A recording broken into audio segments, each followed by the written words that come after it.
우리는 언제나 주님께로 나아가는 삶을 살아가야 됩니다.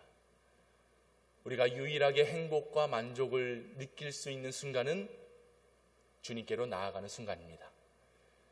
오늘 찬양으로 주님께 나아가고 기도하며 나아가고 특별히 말씀 가운데 임하시는 주님 앞에 서 있어야 될 줄로 믿습니다.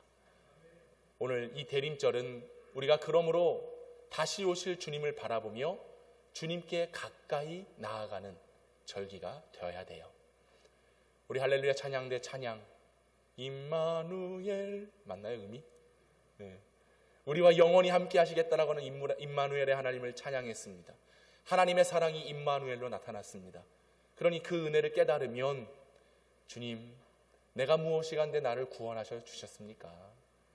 구원받을 수 있는 자격이 없는 나를 함께 해주시고 임마누엘로 역사하시다니요. 그러니 그 사랑의 고백을 담아서 주님 앞에 나아갈 수밖에 없는 것입니다. 대림절은 그런 날입니다. 다시 오신다 약속하셨기에 그 약속을 믿고 그 사랑을 깨달아 나와 함께하고 계시는 임마누엘의 하나님께로 다가가는 시간, 저와 여러분들이 깨어서 그 주님을 바라보며 바라보는 가운데 언제나 주님과 가까이 하여 나아갈 수 있는 성도들 되기를 간절히 소망합니다. 대림절이라고 하는 것은 영어로 어벤트라고 되어 있습니다. 이 어벤트라고 하는 의미는 향하여 접근하다라고 하는 뜻이에요. 어벤트. 지금 우린 어벤트의 절기를 보내고 있어요. 그럼 누구께 향하여 누구께 접근해야 되는 겁니까? 빨리 대답해 보세요. 다시 오실 예수님께 향하여 접근해 가는 시간이 대림절입니다. 라틴어로 아드벤투스라고 얘기하거든요. 가까이 하다, 다가가다, 함께하다 라고 하는 뜻이에요. 그러니까 대림절은 내게 오실 주님, 그분께 가까이, 멀리 떨어져서는 안 됩니다. 접근하여 가는 절기가 대림절입니다. 가까이 다가간다. 어떤 자들이 가까이 다가갈 수 있겠습니까? 아주 긴밀한 관계가 되어 있는 사람들만이 가까이 다가가는 거예요. 제자가 선생님께 다가갑니다. 왜? 스승과 제자라는 관계가 있기 때문에 그런 거죠. 자녀들이 부모에게 다가갑니다. 부모도 자녀에게 다가갑니다. 왜요? 부모 자식 간에 관계가 되어 있기 때문에 그런 거죠. 목자는 양을 접근해 갑니다. 양도 목자의 음성을 듣고 따라갑니다. 왜요? 그 양과 목자의 관계가 설정되어 있기 때문에 그런 것이에요. 오늘 저도 여러분께 다가가기를 원합니다. 여러분도 제게 다가오셔야 됩니다. 왜요? 이 땅에, 아니 이 교회에 목자로 하나님께서 세워주셨고 또 여러분들을 목양하라고 하는 사명을 주셨기에 저는 여러분에게 다가가지요. 그럼 여러분도 그 음성을 듣고 따라오시기를 바랍니다. 관계가 되어 있으면 따라오게 돼 있어요. 근데 저와 관계가 되어 있지 않으면요 쉽게 따라올 수가 없는 겁니다. 하나님이 누구십니까? 우리의 아버지 되십니다. 우리는 그분의 자녀입니다. 사랑하는 아들이요 딸들이 바로 우리이지요.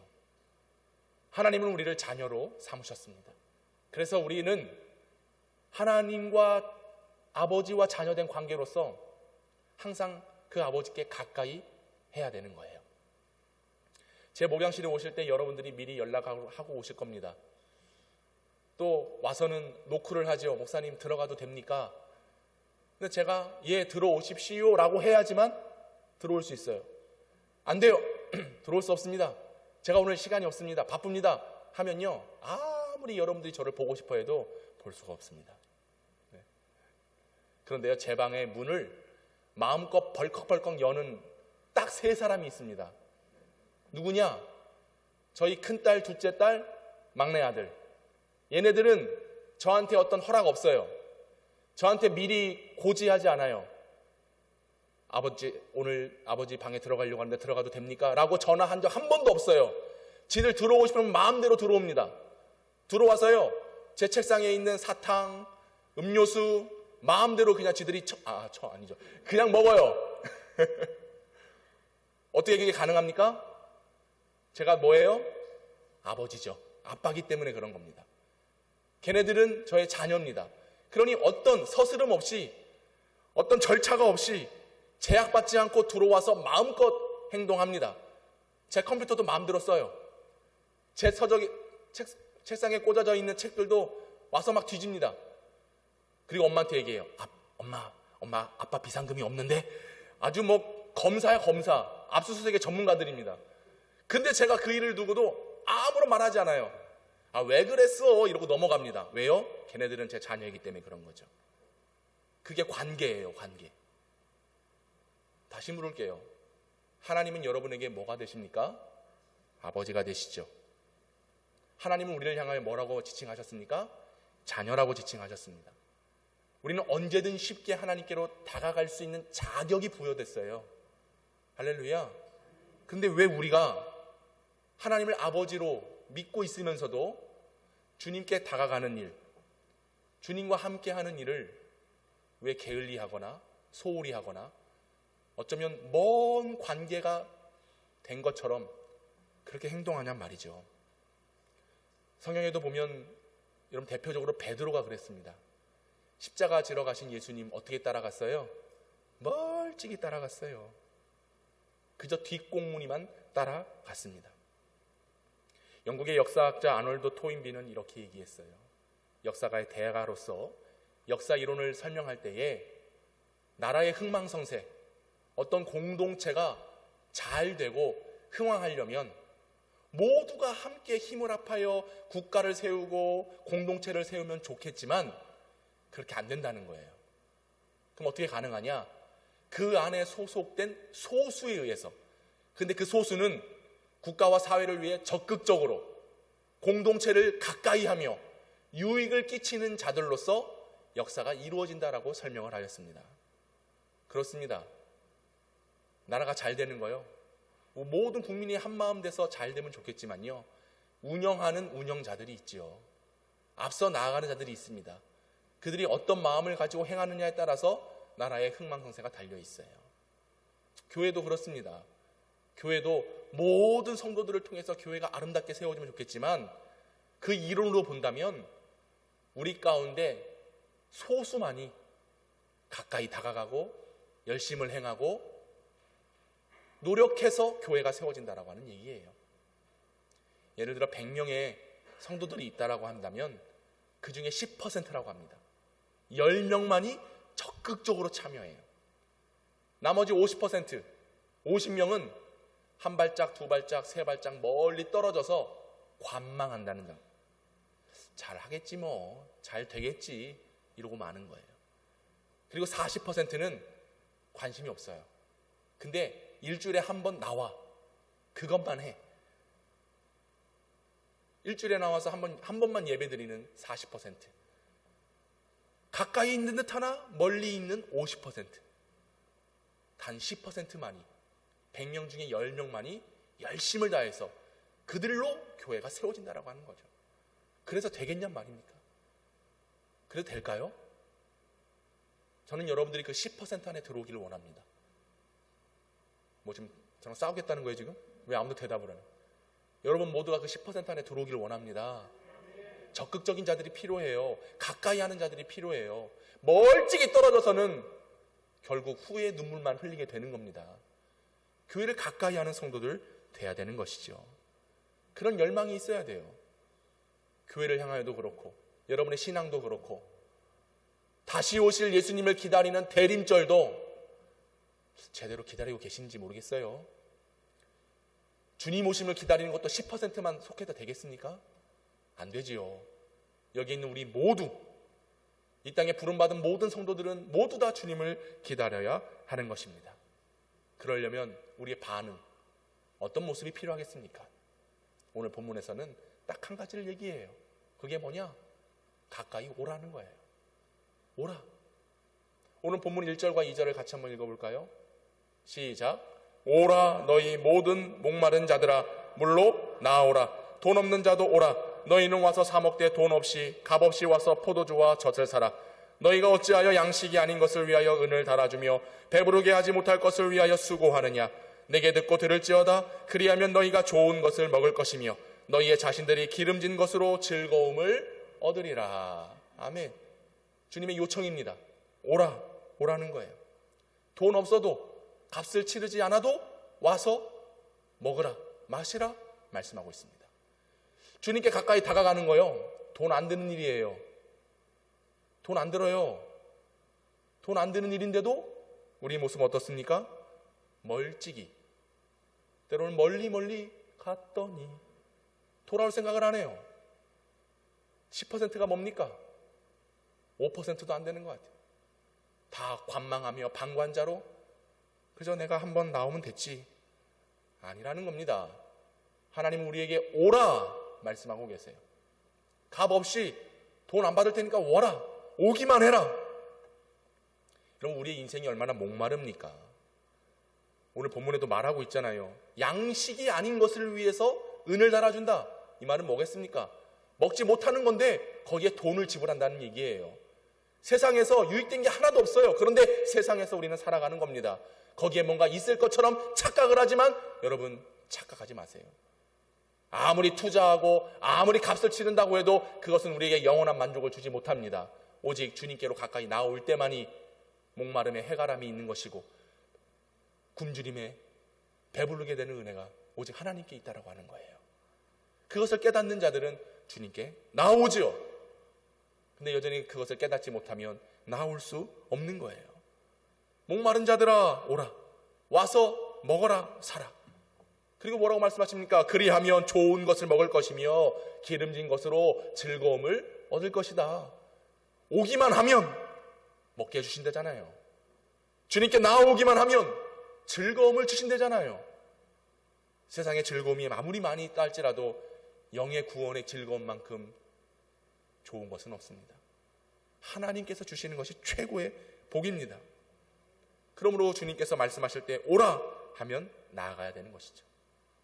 여러분, 기억해야 될 것은 물론 하나님은 자비로우시고 은혜로우시며 우리에게 모든 것을 다 주시는 하나님, 그런데 구원이라고 하는 것은 주께 나아오는 자들에게만 주어지는 거예요. 이 부름의 음성을 듣고 주님을 가까이 하는 자들에게만 하나님의 구원이 있는 겁니다. 주님 말씀하실 때에 그 말씀을 듣지 않아요. 이건 뭐겠습니까? 난 여전히 세상이 좋아. 하나님의 말씀, 그건 무가치한 거야. 그렇게 반응하는 자들을 어떻게 하나님께서 구원하시겠어요? 주님 오심을 기다리면서 주님의 주시는 그 말씀을 들으면서 주께로 가까이 나아가는 자들에게 하나님의 구원이 임한다는 겁니다. 그래서 주님이 오라 명하시는 거예요. 초청하고 계시는 거예요. 그 부름에 순종하는 자들만이 구원을 받게 되어 있습니다. 하나님의 말씀이 무가치한 게 아니라 오히려 내가 무가치한 것을 깨달아야 되지요. 내가 죄인인데, 내가 어리석은데, 나의 이 문제를 해결할 수가 없는데, 그래서 자기 자신을 무가치함으로 인정하고 온전한 소망이요 능력이 되시는 하나님께 다가가야 되는 것입니다. 그래서 그 안에 있을 때에 주님의 부르심에 응답함으로 하나님께로 받는 긍휼과 자비와 구원함의 은혜가 오늘 우리에게 주어진다는 것을 항상 기억하시기 바랍니다. 주님께로 나아가는 것밖에 우리는 할 수 있는 것이 없어요. 와서 먹으라 했습니다. 그럼 가서 먹는 거지요. 모여라 했으면 모이는 거죠. 우리가 할 수 있는 최선은 하나님을 가까이 하는 것밖에는 없는 거예요. 시편 73편 27, 28절 이렇게 말합니다. 같이 한번 읽어볼까요? 시작. 무릇 주를 멀리하는 자는 망한대요. 음녀같이 주를 떠난 자를 주께서 다 멸하셨나이다. 하나님께 가까이함이 내게 복이라. 내가 주 여호와를 나의 피난처로 삼아 주의 모든 행적을 전파하리이다. 하나님을 멀리하면 망합니다. 그러나 하나님을 가까이하면 복이 됩니다. 하나님을 멀리 떠나면 저주의 인생을 삽니다. 그러나 하나님을 가까이하면 곧 예수 그리스도, 이 땅에 다시 오실 우리 주님으로 인하여 구원의 복을 주실 줄로 믿습니다. 이걸 기억해야 돼요.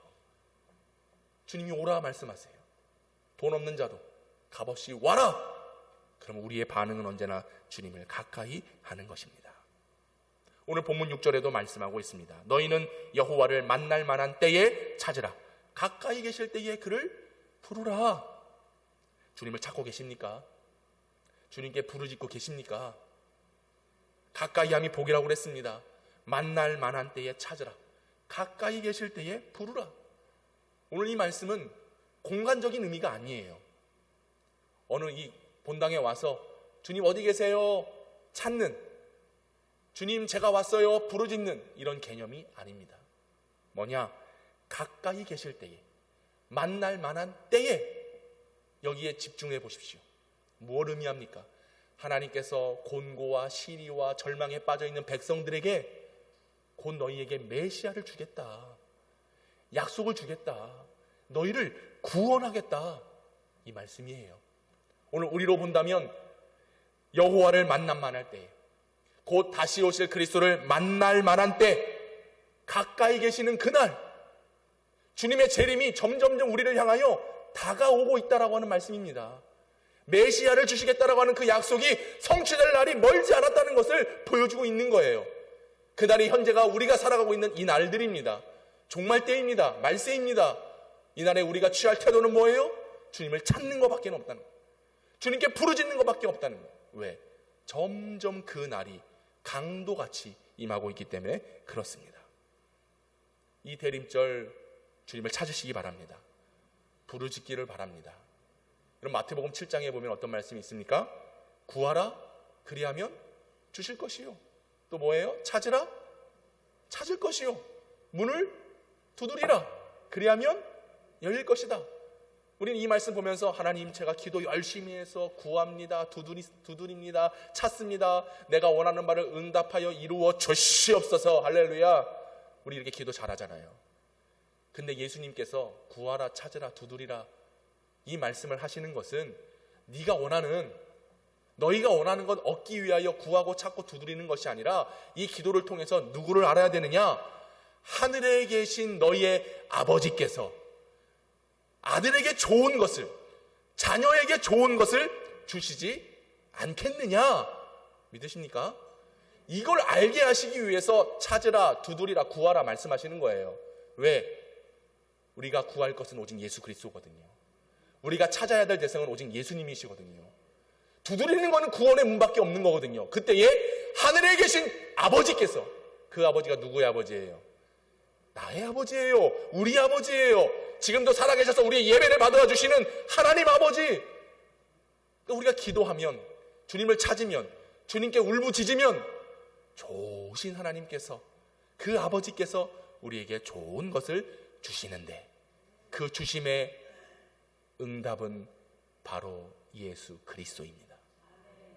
우리에게 좋은 것을 주시는데 그 좋은 것은 바로 우리 주님, 하나님의 독생하신 그 독생자를 우리를 위하여 주신다라고 하는 사실입니다. 요한복음 3장 16절 여러분 다 아시지요? 하나님이 세상을 이처럼 사랑하사 독생자를 주셨으니 이는 그를 믿는 자마다 멸망하지 않고 영생을 얻게 하려 하심이라. 부모가 자녀에게 좋은 거 주려고 합니다. 왜요? 사랑하니까. 그렇잖아요? 사랑하니까 마음껏 들어와도 다 받아주는 겁니다. 사랑하니까 달라고 해도 비록 가진 게 없어도 주고자 하는 마음이 부모에게 다 있는 겁니다. 왜? 아버지의 마음이 그런 거예요. 하나님께서 우리에게 좋은 것을 주십니다. 그런데 좋은 것을 주시되 너무 완벽한 걸 주셨어요. 최상급을 주셨어요. 그게 바로 뭡니까? 우리 주님이세요. 독생자를 사랑하여 주신. 요한일서 4장 9절 같이 한번 읽어봅시다. 시작. 하나님의 사랑이 우리에게 이렇게 나타난 바 되었으니 하나님이 자기의 독생자를 세상에 보내심은 그로 말미암아 우리를 살리려 하심이라. 아멘. 우리가 하나님께 왜 가까이 다가가야 됩니까? 그래야 살림을 받을 수가 있어요.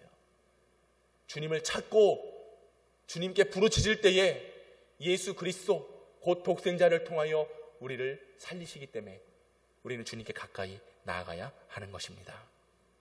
사랑하는 성도 여러분, 이 대림절 어떻게 주님을 바라보고 계세요? 주님을 찾고 계십니까? 부르짖고 계십니까? 그분이 나에게 약속하신 그 말씀을 이루기까지 끝까지 주님께 향하여 나아가야 됩니다.